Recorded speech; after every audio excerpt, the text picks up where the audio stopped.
নমস্কার বন্ধুরা, আমি ঝিলিকের রান্নাঘরে আবার আপনাদেরকে স্বাগত। আশা করি আপনারা সবাই খুব ভালো আছেন, আমিও ভালো আছি। তো আজ আমি নিয়ে চলে এসেছি একটা নতুন রেসিপি নিয়ে। ঝিলিকের রান্নাঘর মানেই তো নতুন নতুন রেসিপি।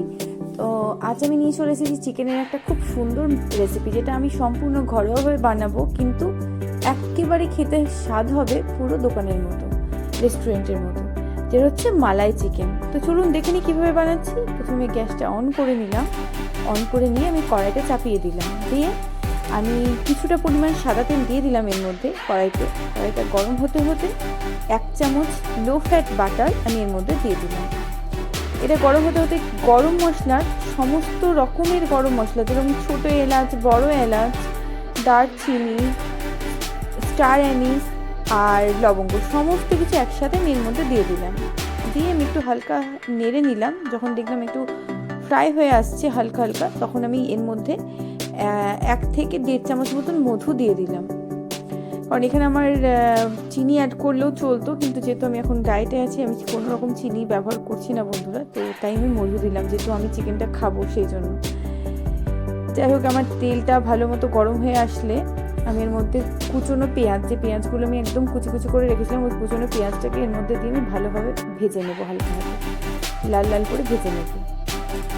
তবে বন্ধুরা, এই রেসিপিটা বানাতে খুব একটা বেশি সময় লাগে না, কিন্তু খেতে অসাধারণ হয়। তো এর মধ্যে আলু দেওয়ার কোনো প্রয়োজন নেই এই রেসিপিটাতে, কিন্তু আমাকে দিতে হয় এই কারণে কি আমার ছেলে পছন্দ করে সেই জন্য। তো সেই কারণে আমি আলুটা এর মধ্যে অ্যাড করি। আলু দেওয়ার কোনো প্রয়োজন নেই। আপনারা যদি পছন্দ করেন চিকেনের মধ্যে আলু খেতে, তাহলে অবশ্যই দিতে পারেন, না হলে না দেওয়ার দরকার নেই। কিন্তু আমরা পছন্দ করি, তাই জন্য আমি একটু সামান্য আলু অ্যাড করেছি।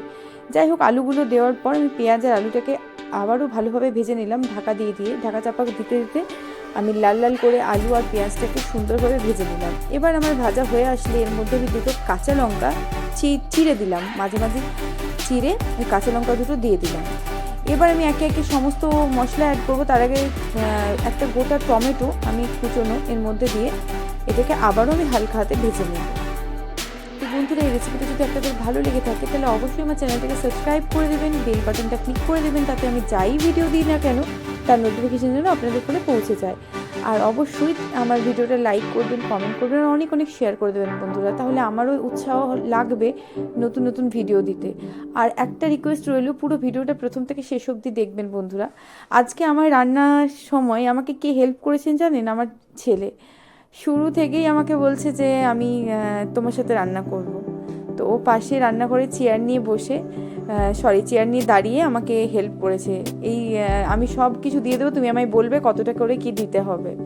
তো সেই হিসাবে দেখুন, ও আমায় দিয়ে দিচ্ছে, বাচ্চা তো সেই হিসাবে তো না করা যাবে না। দেখুন ফেলছে, তাও যাই হোক দিয়ে দিচ্ছে। তো চিকেনটা আমি এর উপরে দিয়ে দিলাম। টমেটোটা দেখলাম একটু নরম হয়ে আসলো, তারপর চিকেনটা দিয়ে আবারও আমি ভালো মতো করে নেড়ে নিলাম। দেখুন একটু ভালোভাবে ভাজা ভাজা হয়ে আসলে এর মধ্যে পরিমাণ মতো লবণ দিয়ে দিলাম। আপনারা যেরকম লবণ খেতে পছন্দ করেন সেই অনুযায়ী দেবেন। আমি মোটামুটি 1.5 চামচ মতো দিলাম, দিয়ে আবারও আমি এটাকে নেড়ে নেব। তবে এর মধ্যে আমি কোনো হলুদ ব্যবহার করব না। তো চলুন দেখে নিই। এর মধ্যে আমি দিয়ে দিচ্ছি রসুন বাটা মোটামুটি 4 চামচ মতো, 3.5 থেকে 4 চামচ মতো রসুন বাটা আমি এর মধ্যে দিয়ে দিলাম। আবারও আমি এটাকে নেড়ে নেব। তারপরে আমি দিয়ে দেবো আদা আর শুকনো লঙ্কা বলতে একেবারে শুকনো লঙ্কা নয় বন্ধুরা, কাঁচা লঙ্কাটা শুকিয়ে লাল হয়ে গেছে সেই লঙ্কাটা আমি এর মধ্যে অ্যাড করেছি। দোকানের শুকনো লঙ্কা আমি ব্যবহার করি না রান্নায়। তো ওই কাঁচা লাল লঙ্কাটা, ওটা আর আদা আমি ভালো করে বেটে রেখেছিলাম মিক্সিতে, তো সেটা আমি এর মধ্যে অ্যাড করে দিলাম। এবার আমি এটা আবারও ভেজে নেব। ভাজা হতে হতে আমি পরিমাণ মতো ওই 3 থেকে 3.5 চামচ মতো টক দই এর মধ্যে অ্যাড করে দিলাম। দিয়ে আবারও আমি এটা নাড়তে থাকবো। অন্যদিকে আমি কি করব, আমি একটা ছোট বাটির মধ্যে পরিমাণ মতো দুধ নিয়ে নেবো, সাথে নিয়ে নেবো দুধের যে শটটা ছিল, সেটাকে আমি জাস্ট মিক্সিতে একটু ঘুরিয়ে নিলাম, দুধের শটটাকে, যাতে মালাই দুধটা ভালো আসে সেই জন্য। দেখুন আমি এটাকে ঘুরিয়ে নেওয়ার পর এই দুধটা আমি এর মধ্যে দিয়ে দিলাম। দেওয়ার পর আবারও আমি এটাকে ভালো মতো করে নেড়ে নেবো হালকাতে। এটাতে বন্ধুরা আর নতুন করে জল ব্যবহার করার কোনো প্রয়োজন নেই, কারণ এইটাতে এই দুধটা দইটা এগুলো দেওয়াতেই অনেকটা জলের ব্যাপারটা, মানে হাইড্রেটিং যে ব্যাপারটা জলে, সেই জিনিসটা এর মধ্যে চলে আসলো। যাই হোক, ওপর থেকে 2-3টে কারি পাতা আমি টুকরো করে করে এর মধ্যে দিয়ে দিলাম। আপনারা চাইলে নাও দিতে পারেন, তবে আমি দিলাম সেন্টটা ভালো আসবে বলে। দিলাম গোলমরিচের গুঁড়ো, ওপর থেকে ছড়িয়ে দিলাম, দিয়ে আবার আমি এটা হালকা হাতে নেড়ে নেব। তবে এটা সেদ্ধ হতে দেওয়ার আগে আমি একটা কথা বলবো বন্ধুরা, এটা আপনারা রুটি, ভাত, ফ্রাইড রাইস, পোলাও সমস্ত কিছুর সাথে এটা খেতে পারেন। কারণ এই রেসিপিটা এমনই যে তন্দুরি রুটি, তারপরে লাচ্চা পরোটা সমস্ত কিছুর সাথে এটা খাওয়া যায়।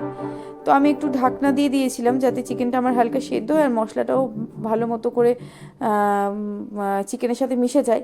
দেখুন ভালো মতো করে এটা আমি নেড়ে নিয়েছি। এবার এর মধ্যে আমি আবারও দিয়ে দেবো কিছুটা পরিমাণে আপনার ওই বাটার, 1 চামচ মতো লো ফ্যাট বাটার দিয়েছি বন্ধুরা, কোনো সমস্যা নেই।